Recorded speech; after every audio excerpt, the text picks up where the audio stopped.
Did you know that 70% of people feel pressured to be perfect in their daily lives?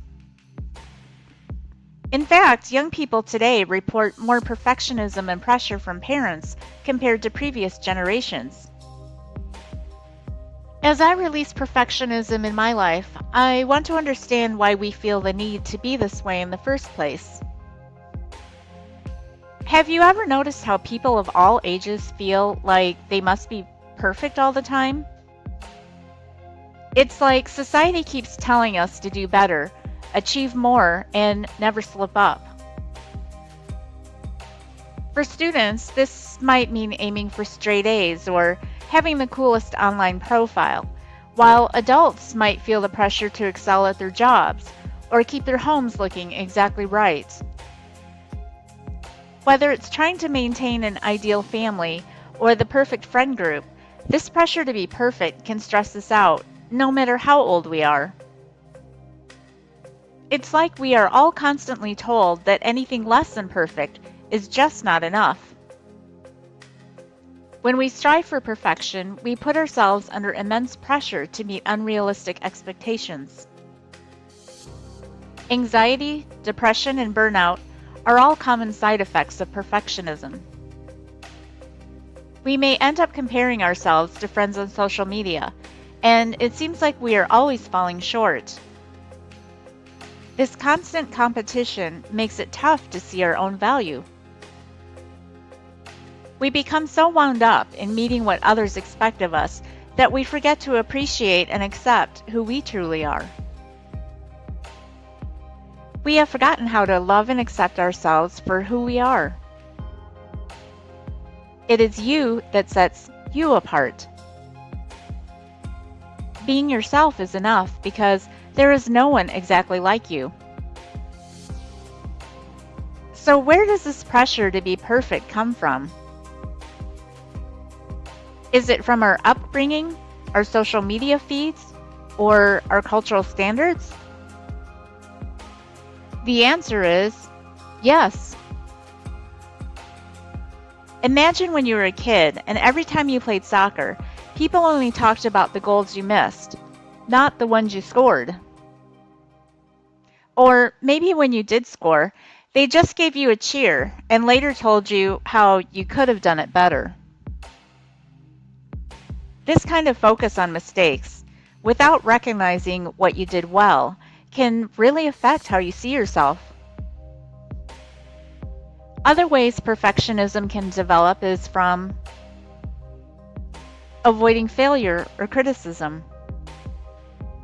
It's like spending extra hours perfecting a presentation or revising an essay. When you are perfect, you might feel like you are protecting yourself from negative outcomes or the risk of not seen as incompetent. Associating achievements with self-worth. It's like achieving the next big promotion with a significant salary or being a star basketball player. Over time, you may lose sight of your value because your identity is tied to your achievements. For some, being perfect translates to a feeling of being loved and valuable, not for who you are, but for what you did. Always being in control, because if you are in control, what could go wrong? It's like micromanaging every aspect of your life to feel secure in knowing the outcome. This can strain relationships and create stress, because what if a surprise throws you off track? What if you told yourself it is okay to be imperfect, to make mistakes, and to fail?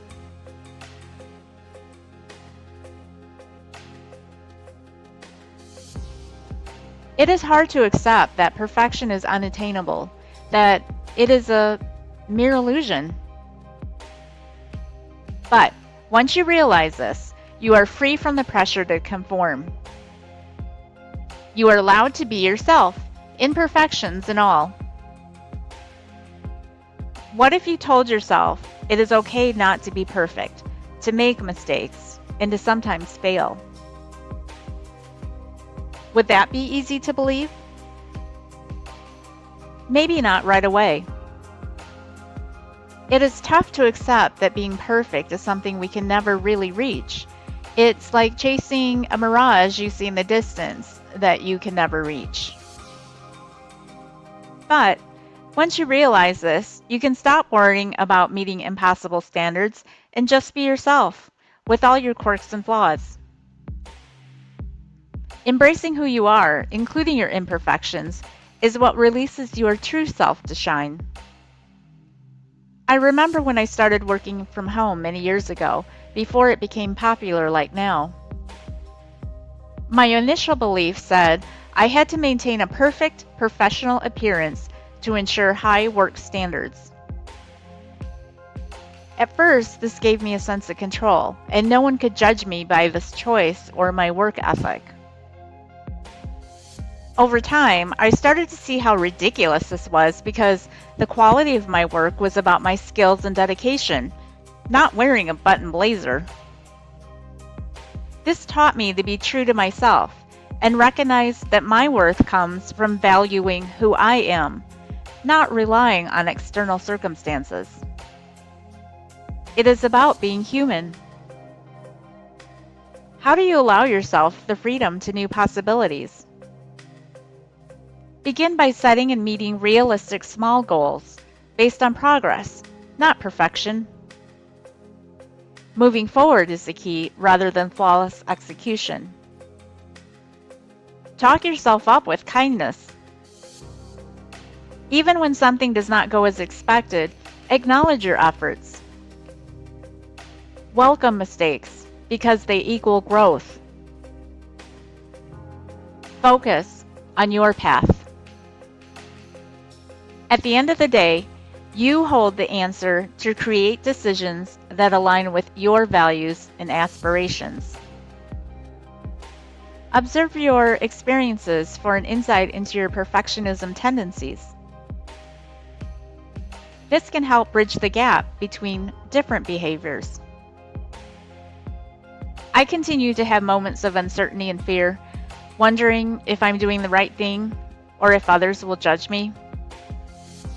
But now, these feelings are part of the process, and it is okay to experience them without getting stuck.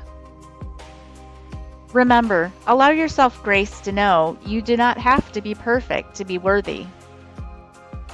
You are worthy just because you exist. Chasing perfect day by day, trying to hide flaws away, but in this rush to be the best, a tired heart needs time to rest. True self-worth isn't in the chase. It's in each smile and warm embrace, in mistakes and lessons learned, in every corner where love has burned. Like the moon that lights the night, imperfections make us bright. Let go of chains, be who you are. You are already a shining star. Embrace your quirks, let worries fall, for in your heart you have it all. Be yourself, let your spirit sing. You are perfectly imperfect, an amazing thing. Until next time, may your heart hold fast with courage, change, and impact.